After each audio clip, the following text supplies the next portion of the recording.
Bonjour, alors on est le jeudi 6 février. Je vais faire une vérification de la prévision pour Bangui, en République centrafricaine, parce que hier il est tombé, il a été mesuré 35 millimètres au pluviomètre de Bangui. Donc on va voir si c'était, comment c'était prévu. Alors, juste une remarque, c'est curieusement sur le site du CPC, on a beaucoup de stations, mais on n'a pas Bangui. On a 6 buts là, 6 buts et puis, Mbaïki, mais on n'a pas Bangui alors qu'on a le pluvio, notamment sur le site de l'ACMAD. Alors, en estimation par satellite, hein, donc de minuit à minuit, on a bien, du rouge, ce qui veut dire des cumuls pas significatifs autour de 50 millimètres dans la région autour de Bangui. Donc l'image satellite, enfin voilà, donc il y a bien eu, des MCS, enfin des fortes pluies qui se sont produites dans la zone. Et si on regarde l'imagerie satellitaire, là je suis sur Metrain d'hier, hier soir. Donc là voilà, Bangui se trouve quelque part par ici. Et quand on anime, on voit donc le début d'une convection. Il n'y avait rien du tout à 12h Z, 15h, 18h, 21h. Voilà, donc il a plu dans la région de Bangui. Sur Metsat, Medview, même chose. Donc là c'est pardon, il faut que je revienne, j'ai perdu le. Voilà, donc là on est dans l'après-midi. Voilà, et on voit, donc on a une cumulification sur un axe un petit peu en diagonale ici.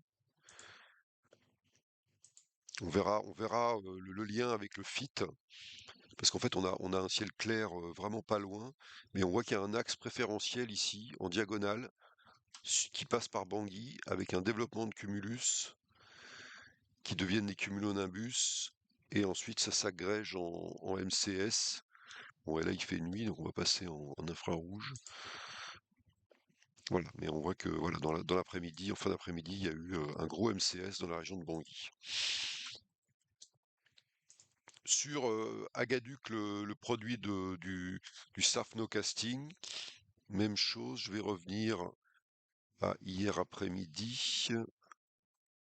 Voilà, hier 15h, voilà, on a naissance de système, voilà, et ensuite qui se développe et qui vient toucher Bangui.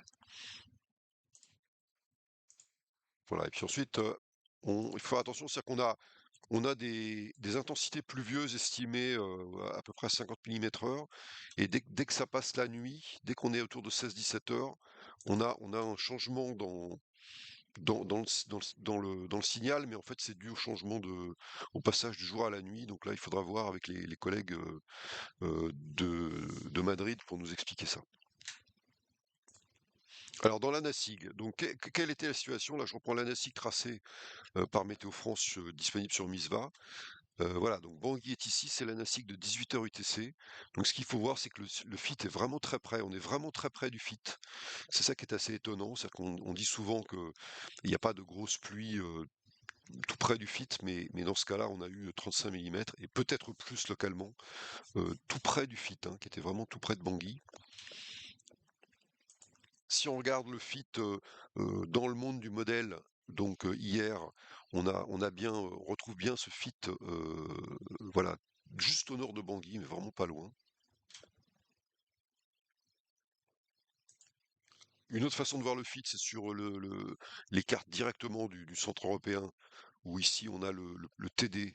Donc on retrouve un FIT ici avec une forme de remontée un petit peu d'air chaud, d'air humide à l'est de Bangui. Donc on a une espèce d'ondulation du FIT ici, probablement due au flux synoptique. Voilà, donc voilà, donc on devine une espèce de forme en arc ici du FIT, tout près de Bangui. Alors, qu'est-ce que prévoyaient les modèles? On va commencer donc par le modèle du centre européen. Donc, je me mets sur la prévision, le run d'hier matin. Donc, c'est vraiment pour une prévision J1, pour le jour même.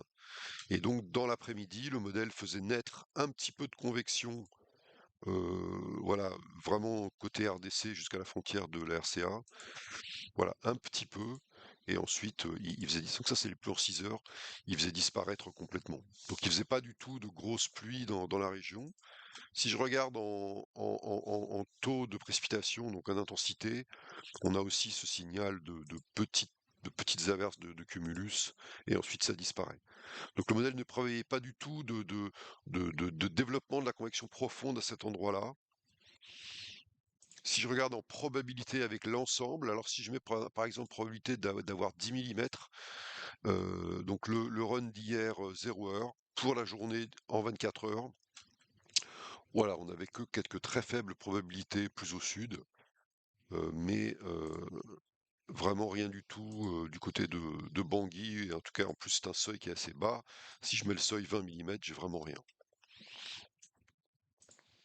Voilà, donc du coup, dans l'aperçu, le multi-hazard Outlook de l'ACMAD, produit le 3, donc pour le jour, le J3, eh bien, la probabilité d'atteindre, la chance d'atteindre 10 millimètres n'était même pas indiquée, vous voyez, sur la zone. Alors je n'ai pas, je ne montre pas ici, les cartes de la NASIM pour l'Afrique centrale que je ne crois pas avoir trouvées. Voilà, donc en résumé, c'est quand même intéressant de voir qu'il peut pleuvoir peut-être plus que 35, hein, il y a peut-être eu localement 50 millimètres, tout près du FIT. Hem, alors j'ai pas fini, pardon, j'ai pas montré toutes les cartes. Donc ici à 850, voilà la situation où on avait c'est l'humidité et le vent à 850, donc prévu le matin pour le midi, et on devine très bien ici un vortex qui nous fait orienter, voilà, qui nous fait onduler le fit. Donc là, on est à 850. Si je mettais 925, peut-être qu'on verrait un peu moins les flèches, mais on voit quand même, voilà, on voit quand même très bien le vortex. Donc on a une circulation cyclonique de très basse couche qui fait onduler le fit et qui fait remonter l'air doux ici, et qui peut-être exerce un petit forçage sur les vitesses ascendantes, sur les ascendances dans les basses couches, une sorte de front froid, un petit peu de fit en forme de front froid, qui vient, former une zone barocline. Il faudra investiguer plus en détail les ascendances créées dans les basses couches. Donc là, c'est dans les basses couches, et si je vais, plus haut, donc à 700 hectopascales, je vais venir à 700 hectopascales, on avait un flux de nord-est, qui donne d'ailleurs du cisaillement vertical. Donc ça, c'est pour l'après-midi. Voilà, donc on devine ici l'humidité, c'est-à-dire que le modèle fait démarrer des systèmes convectifs, et en fait, comme il fait augmenter la profondeur de la convection, eh bien, il fait apparaître en fait cet amas d'humidité qui est en fait la convection elle-même.